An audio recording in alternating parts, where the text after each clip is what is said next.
മഹാനായ തങ്ങൾ വാരിക്കോരിക്കൊടുത്ത ആളായിരുന്നു. പലരും അത് മനസ്സിലാക്കിയില്ല. മനസ്സിലാക്കിയവർ അത് പച്ചയായിട്ട് പറഞ്ഞു. നിങ്ങൾ കേട്ട് കാണുമല്ലോ, JDT-യുടെ സെക്രട്ടറി ആയിരുന്ന ഹസനാജി പറഞ്ഞ കഥ. തൃശൂരിലെ ജ്വല്ലറി ഉദ്ഘാടനവും കഴിഞ്ഞ് തിരിച്ചു പോരുമ്പോ കാറിന്റെ പിൻസീറ്റിൽ ഇരുന്നിട്ട് ഹസനാജി തലക്ക് കൈകൊടുത്തിട്ട് ആലോചിച്ചു, ഓരോ ദിവസവും വലിയ വലിയ ഷോപ്പിംഗ് മാളുകളും വലിയ വലിയ സ്വർണ്ണക്കടകളും ഒക്കെ ഉദ്ഘാടനം ചെയ്യുന്ന ഇവന്മാർക്ക് കിട്ടുന്ന കൈമടക്കുകൾ ഏത് ഖജനാവിലായിരിക്കും പാണക്കാട്ടുകാർ സൂക്ഷിക്കുന്നത്? ഹസനാജി അങ്ങനെ തെറ്റിദ്ധരിച്ചാൽ അത്ഭുതപ്പെടാനില്ല. കാരണം ഗിന്നസ് റെക്കോർഡിലെങ്ങാണ്ട് പള്ളി ഉദ്ഘാടനം ചെയ്ത വ്യക്തിക്കൊരു സീറ്റ് കിട്ടുകയാണെങ്കിൽ, മദ്രസക്ക് തറക്കല്ലിട്ട ഒരു വ്യക്തിക്ക് സീറ്റ് കിട്ടുകയാണെങ്കിൽ അത് പൂക്കോയ തങ്ങളുടെ മക്കൾക്കല്ലാതെ മറ്റാർക്കായിരിക്കും? അള്ളാഹു അവർക്ക് കൊടുത്ത ഒരു ബഹുമാനമല്ലാതെ മറ്റെന്താണത്? ആ മഹാനായ തങ്ങളെക്കുറിച്ച് ഹസനാജി ചിന്തിച്ചു, ഇയാൾക്ക് ഇന്ന് തന്നെ എത്ര പൊന്നാ കിട്ടിയത്, ഇതൊക്കെ എവിടെയായിരിക്കും ഇയാൾ കൊണ്ടുപോയി വെക്കുന്നത്? സ്വിസ് ബാങ്കിൽ അക്കൗണ്ട് ഉണ്ടാകുമോ ഈ മനുഷ്യന്? വാഹനമോടി കോട്ടക്കല ചങ്കുവെട്ടിയിലെത്തിയപ്പോൾ കാറ് സൈഡായി. ഹസനാജിയോട് തങ്ങൾ പറഞ്ഞു, ഹസനാജി എനിക്കൊരു മരണ വീട്ടിൽ പോവാനുണ്ട്. മരണ വീട്ടിൽ പോയിട്ട് തിരിച്ചു വന്നു. ദുആ ചെയ്തിട്ട് തിരിച്ചു വന്നിട്ട് കാറിൽ കയറാൻ നോക്കുമ്പോ ഒരു തള്ള വന്ന് വിതുമ്പി കരഞ്ഞുകൊണ്ട് പറഞ്ഞു, തങ്ങൾ പാപ്പ, മലപ്പുറത്തുകാർ തങ്ങളെ അങ്ങനെയാണ് അഭിസംബോധന ചെയ്യാറുള്ളത്. തങ്ങൾ പാപ്പ, അങ്ങയോടൊന്ന് ദുആരക്കാൻ പറയാൻ വന്നതാണ്. എന്റെ മകളുടെ കല്യാണം 3-ാം തീയതി ഞായറാഴ്ച നിശ്ചയിച്ചിട്ടുണ്ട്. ഒരു വഴിയും ഞാൻ കാണുന്നില്ല.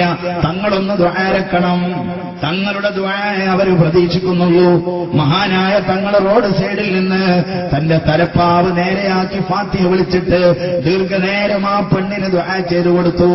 മഴ പെയ്ത് ചോർന്നതുപോലെ ആ സഹോദരി സന്തോഷത്തോടുകൂടെ തന്റെ തട്ടത്തിന്റെ തല കൊണ്ട് കണ്ണിലെ വെള്ളം തുടച്ചിട്ട് എന്നാ ഞാൻ പോയിക്കോട്ടെ എന്ന് പറഞ്ഞ് തിരിഞ്ഞു നടക്കുമ്പോ ആ വലിയ മനുഷ്യൻ പുഞ്ചിരി തൂകിക്കൊണ്ട് പറഞ്ഞു, പോവല്ല. ഡ്രൈവറോട് പറഞ്ഞു പിറകിലുള്ള പെട്ടിയെടുക്കാൻ. ഹസനാജിയുടെ സംശയം അല്ലാഹു തീർത്തു കൊടുത്തത് അങ്ങനെയാണ്. ആ പെട്ടി കയ്യിൽ വാങ്ങിയിട്ട് തങ്ങൾ പറഞ്ഞു, അത്രേ പെങ്ങളെ, ഇത് പൊന്നാണ്, എത്രയുണ്ടെന്ന് ഞാൻ തുറന്നു നോക്കിയിട്ടില്ല, നീ കൊണ്ടുപോയിക്കോ. വല്ല പോരായ്മയും വന്നാൽ ചൊവ്വാഴ്ച പാണക്കാട്ടേക്ക് വാ, നമുക്ക് വല്ല പരിഹാരവും കാണാം. ഹസനാജി പറയുന്നു, 20 പവനുണ്ടായിരുന്നു അതിൽ, ഞാനാണ് അതെടുത്തു വെച്ചത്. 20 പവനുണ്ടായിരുന്നു, എത്രയുണ്ടെന്ന് പോലും നോക്കാതെ വാരിക്കൊടുത്ത ധർമ്മിഷ്ഠൻ അതാണ് പാണക്കാട്ടത്തങ്ങൾ. അള്ളാഹുവിന്റെ റസൂല് രണ്ടാമത് പറയുന്നു, വമാ സാദല്ലാഹു അബ്ദൻ, ഒരടിമക്കും അള്ളാഹു വർദ്ധിപ്പിച്ചിട്ടില്ല, ബിഅഫ്വിൻ, സമാധാനത്തിന്റെ സംയമനത്തിന്റെ വഴി തെരഞ്ഞെടുത്തതിന്റെ പേരിൽ, ഇല്ലാ ഇസ്സ, അന്തസ്സല്ലാതെ അള്ളാഹു വർദ്ധിപ്പിച്ചിട്ടില്ല. പലരും പറഞ്ഞു, പാണക്കാട്ടുകാർ ഈ സമുദായത്തെ കൊണ്ടുപോയി വിറ്റിട്ടേ അടങ്ങുവെന്ന്. ബദർ കണ്ടില്ല മക്കളെ, ഉഹദ് കണ്ടില്ല മക്കളെ എന്നൊക്കെ പറഞ്ഞിട്ട് ഈ പാവപ്പെട്ട സമുദായത്തിന്റെ ചെറുപ്പക്കാർക്ക് ഭീകരതയുടെ തീവ്രതയുടെ ഇഞ്ചക്ഷൻ അടിച്ചു കൊടുത്ത പലരും ഇന്നും പല ജയിലുകളിലും മുസ്ലിം ചെറുപ്പക്കാർ അടികളെണ്ണുമ്പോ അതിന്റെ പിറകിൽ ചുക്കാൻ പിടിച്ച ചില കക്ഷികളുണ്ടല്ലോ, അവർ റബ്ബിന്റെ മുന്നിൽ കൈകെട്ടി മറുപടി പറയേണ്ടി വരുമല്ലോ. ബദറിന്റെയും ഉഹദിന്റെയും കഥ അനാവശ്യമായിട്ട് ആവശ്യമില്ലാത്ത സന്ദർഭങ്ങളിൽ എടുത്തു പറഞ്ഞിട്ട് തീവ്രത കുത്തിവെച്ചു കൊടുത്ത ആളുകൾ, പാണക്കാട്ടുകാർക്ക് ശൂരിതം പോരെന്ന് പറഞ്ഞവർ ജയിലുകളിൽ നിന്ന് ജയിലുകളിലേക്ക് മാറിപ്പാർക്കുമ്പോ പാണക്കാട്ട തങ്ങളോ രാഷ്ട്രീയ മതചിന്തകൾക്കപ്പുറം സർവ്വ മനുഷ്യന്മാരുടെയും മനസ്സ് കൈയടക്കിയത് ആ ഒരൊറ്റ എളിമയുടെ ആ ഒരു സംയമനത്തിന്റെ വാക്കുകൊണ്ടാകുന്നു. അള്ളാന്റെ ഹബീബ് പറയുന്ന ആരും വിനയത്തിന്റെ സമാധാനത്തിന്റെ വഴി പറഞ്ഞിട്ടില്ല. ഇല്ലാ അള്ളാഹ് അവരെ ഉയർത്തിയിട്ടല്ലാതെ.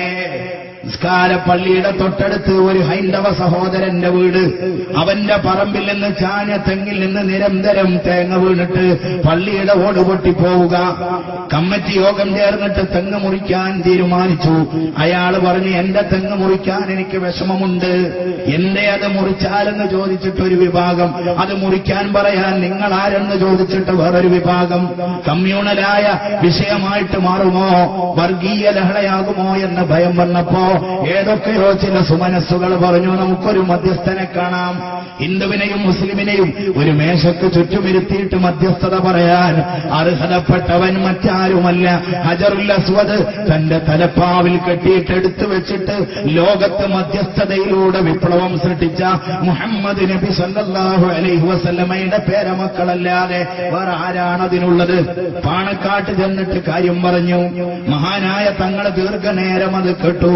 എന്നിട്ട് എണീറ്റ് നിന്നിട്ട് പള്ളി കമ്മിറ്റിയുടെ പ്രസിഡന്റിനെ വിളിച്ചിട്ട് പറഞ്ഞു, ഹാജിയാരെ, മേശപ്പുറത്ത് ആരൊക്കെയോ വെച്ച ചില സംഖ്യകൾ കയ്യിൽ ചുരുട്ടിപ്പിടിച്ചിട്ട് ഹാജിയാരുടെ കയ്യിൽ കൊടുത്തിട്ട് പറഞ്ഞു, നമുക്ക് പള്ളിയുടെ ഓട് മാറ്റിയിട്ട് കോൺക്രീറ്റ് ആക്കി കളയാം. ആദ്യത്തെ ഫണ്ട് എന്റെ വകയിലായിരിക്കട്ടെ. ഹിന്ദു സഹോദരനെ അരികിൽ വിളിച്ചിട്ട് അവന്റെ തോളത്ത് സ്നേഹത്തോടെ തട്ടിയിട്ട് പാണക്കാട്ട തങ്ങൾ പറഞ്ഞു, മോനെ, നീ നിന്റെ തെങ്ങ് മുറിക്കൊന്നും വേണ്ട, അതവിടെ നിന്നോട്ടെ. അവന്റെ പോക്കറ്റിലും ഒരു കൈമടക്ക് കൊടുത്തു.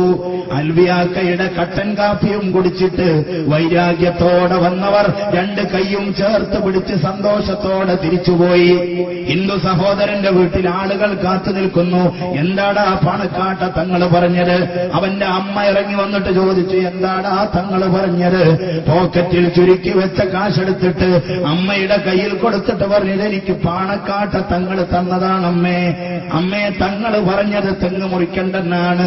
നെഞ്ചത്ത് കൈയടിച്ചിട്ട് ആ അമ്മ പറയുന്നു, എനിക്കിപ്പ കാണണം പാണക്കാട്ട തങ്ങളെ, എനിക്കിപ്പ കാണണം പാണക്കാട്ട തങ്ങളെ. അതേ വണ്ടിയിൽ ആ വല്യമ്മ പാണക്കാട്ട കൊടപ്പനക്കല വസതിയുടെ മുന്നിൽ വന്നിട്ട് തങ്ങളോട് ഭവ്യതയോടെ പറയുന്നു, പ്രിയപ്പെട്ട തങ്ങൾ പാപ്പ, എന്റെ മോൻ പറഞ്ഞത് തെറ്റായി പോയെങ്കിൽ ഈ വിറക്കുന്ന കൈകൊണ്ട് ഞാൻ മുറിച്ചോളാം ആ തെങ്ങ്, നിങ്ങൾ എന്നോട് പൊറുക്കണേ എന്ന് പറഞ്ഞ ആ വലിയ സ്ത്രീയും ലോകത്തോട് വിളിച്ചു പറഞ്ഞത് മഹാന്മാരായ അഹ്ലു ബൈത്തിന്റെ മഹിമയാകുന്നു. അവർ ലോകത്ത് വരച്ചു കാണിച്ചത് സ്നേഹമാണ്. അവർ ലോകത്ത് വരച്ചു കാണിച്ചത് ദാനവും ധർമ്മവുമാണ്. റമദാനിന്റെ തേട്ടം അതാണ്. വിഷമിക്കുന്നവന് ഒന്നും കൊടുക്കാനില്ലെങ്കിലും അരയിൽ തിരികെ വെച്ച കൈലേശെങ്കിലും എടുത്തിട്ട് അവന്റെ കണ്ണിലെ വെള്ളം തുടക്കാൻ പോലും ആധുനിക മനുഷ്യന്മാർക്ക് താല്പര്യമില്ല. അവിടെയാണ് മനോഹരമായ ഒരു റിലീഫ് കമ്മിറ്റി ഇവിടെ പ്രവർത്തിച്ചു കൊണ്ടിരിക്കുന്നത്. അള്ളാഹു അവർക്ക് എല്ലാവിധ നന്മകളും നേർന്നു കൊടുക്കുമാറാവട്ടെ. എനിക്ക് അനുവദിക്കപ്പെട്ട സമയം